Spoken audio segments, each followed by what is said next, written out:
అన్ని వర్గాల ప్రజలు ఇవాళ నరేంద్ర మోడీ గారిని ప్రధానమంత్రి చేయాలని చెప్పి కోరుతా ఉన్నారు.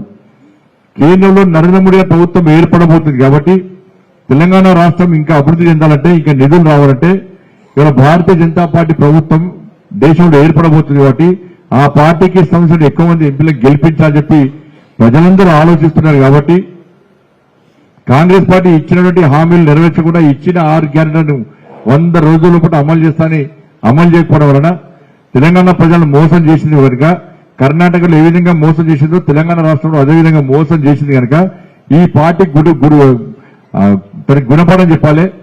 గతంలో ఏ విధంగా బీఆర్ఎస్ పార్టీ గుణపాఠం చెప్పినాం, ఈ కాంగ్రెస్ పార్టీ కూడా గుణపాఠం చెప్పాలని చెప్పి ప్రజలు ఆలోచించి బీజేపీకి ఓటు వేసి ఎక్కువ స్థాయిలో మెజార్టీ స్థానాలను ఎంపీలకు గెలిపించాలని చెప్పి అన్ని సర్వే రిపోర్టులు వస్తున్న సందర్భంలో రిజర్వేషన్లను బీజేపీ ఆపేస్తుందని చెప్పి ఇవాళ వార్తలు ఒక వీడియో మార్పింగ్ చేసి ఇవాళ ప్రచారం చేసే ప్రయత్నం చేయడం ఇంతకంటే సిగ్గుమాల చర్య ఇంకోటి కాదు. ఏ పార్టీ అయినా ఏ ప్రభుత్వమైనా పేద ప్రజల యొక్క బతుకుతో ఆడుకోవద్దు.